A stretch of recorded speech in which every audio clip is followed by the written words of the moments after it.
Salut tout le monde, on se retrouve pour cette vidéo du 15 novembre, on est donc au milieu du mois, et j'ai à peu près 1000 mots de retard, mais j'ai quand même bien repris aujourd'hui. J'ai fait quelque chose, un poil plus que 2000 mots, sachant que pour tenir le rythme, vu là où j'en étais avec le retard ce matin, il fallait que je fasse dans les 1750. Donc voilà, c'est la semaine prochaine est moins chargée que ne l'était la semaine précédente, donc a priori tout devrait bien se passer, je devrais pouvoir revenir. Au niveau collectif, je vous en avais touché un mot les derniers jours, tout se passe vraiment à merveille, donc autant en tant qu'auteur j'ai pris un petit peu de retard là dernièrement, et c'est vrai que vu le bon départ que j'avais fait, je suis un peu attristé d'enchaîner deux, peut-être même déjà 3 jours sous la diagonale infernale. Ma courbe montre que c'est encore tout à fait jouable, je veux dire, je suis à peine en retard, donc c'est juste remettre un bon coup de collier. C'est aussi le fait que la semaine dernière, dimanche soir, quand je suis allé me coucher, j'avais 40 heures d'avance. Là maintenant, je vais aller me coucher, j'aurai 1000 mots de retard. Voilà, il y avait un vrai bon gros départ et ça s'est un peu essoufflé. Donc j'espère que ça va bien reprendre, comme je l'ai dit, avec de, plus de temps pour le faire, moins d'autres choses à gérer. Même s'il faut encore que j'organise, par exemple, un trajet jusque chez moi pour récupérer quelques papiers. Mais voilà, je devrais avoir le temps. Et du coup, autant en tant qu'auteur, bon voilà, il y a ce petit retard, autant en tant que ML, je suis très fier de ma région, parce qu'on continue de bien progresser. Là aujourd'hui, on a eu une cinquième personne qui a passé le cap des 50 000 mots. Voilà, je veux dire, par rapport à l'an dernier, on n'a eu que de la progression partout, sauf le maximum. Mais ça, encore une fois, le maximum qui a été placé l'an dernier, le plus gros score, est juste innommable et pas forcément reproductible même par la personne qui l'avait fait. Voilà. Là, on n'a d'ailleurs pas trop de nouvelles d'elle, donc j'espère que tout va bien pour elle. Pour toi, si jamais tu regardes, je pense que tu te reconnaîtras. Euh, et on a peut-être l'une ou l'autre personne qui vont pouvoir aller dépasser son score potentiellement, vu qu'elle ne fait pratiquement... Ça fait plusieurs jours qu'elle n'a pas mis son word count à jour.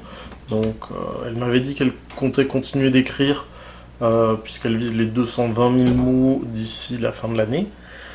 Donc ça risque de lui faire quand même pas mal de boulot pour décembre si elle n'avance plus trop ce mois de novembre. Mais bon, on verra, c'est à elle de gérer. Euh, voilà, j'avais pas grand chose d'autre à dire. Je suis en train de réfléchir si j'ai pas oublié un point. Oui, quand même, histoire de justifier un petit peu la miniature que je vous ai mise, c'en est une que j'avais gardée de côté, je savais pas encore comment est-ce que je l'exposerais. Donc voilà, c'est pas directement une question qu'on m'a posée, enfin il me semble pas l'avoir vue, mais au final on m'a demandé un petit peu ce qu'on gagnait à participer au nano. Ça j'y ai répondu, mais ce que j'ai mis comme miniature, je trouve, c'est un objectif pas tellement pour soi. Et n'y voyez aucune arrogance, aucun orgueil à ça, vraiment, parce que là, pour le coup, éventuellement, moi, il pourrait y avoir, je dis pas, il m'arrive d'être un petit peu orgueilleux là-dessus, pour certains de mes projets, notamment en écriture, parce que je veux dire, je vise une saga qui ferait beaucoup de tomes, qui présente quand même un passé que je veux très réaliste, même si bon, au niveau probabilité que ça exactement ça advienne, on est sur quelque chose de nul, bien entendu, mais c'est tel que moi je le vois, et en ce sens, comme Balzac a voulu montrer un petit peu la société de son époque, qu'il avait un petit peu précédé, comme Zola a voulu faire vraiment une étude sociologique de son milieu en son temps, euh, moi pour le coup c'est vraiment pour montrer un aperçu sur un maximum d'aspects de notre futur. Voilà, donc pour ça, je dis pas il peut y avoir un peu d'orgueil, mais de manière globale, je pense quand même que tous les auteurs écrivent alors en général pour être lus, pas tous pour être lus, mais toujours pour offrir une vision, pour offrir... Alors là aussi c'est difficile de dire que tout le monde écrit pour donner des rêves, parce qu'on va avoir des ouvrages d'histoire qui rappellent des passages très sombres, on va avoir des biographies, des autobiographies, des pseudo-biographies qui ont des fois des passages très très sombres.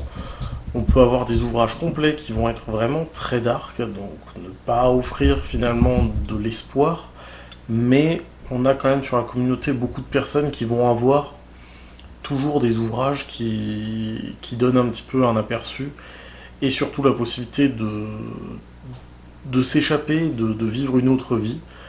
Et je trouve que c'est vraiment ça aussi, le nano, on va avoir beaucoup plus d'amateurs qui s'assument par rapport à ça, et donc beaucoup plus de rêves qui sont offerts. Alors quand je dis rêve, encore une fois, pas forcément de connotation positive, c'est vrai que je pense que c'est plus agréable, mais il y a aussi des moments où on a besoin d'écrire ces passages sombres, que ce soit pour se libérer un petit peu du poids de sa propre condition actuelle.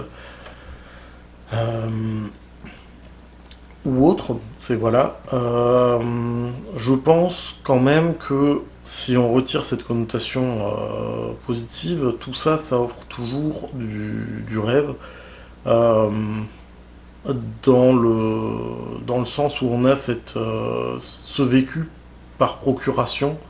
On va pouvoir suivre les aventures de quelqu'un d'autre, on va pouvoir suivre la vie de quelqu'un d'autre, et ça, je pense, c'est utile pour beaucoup de monde.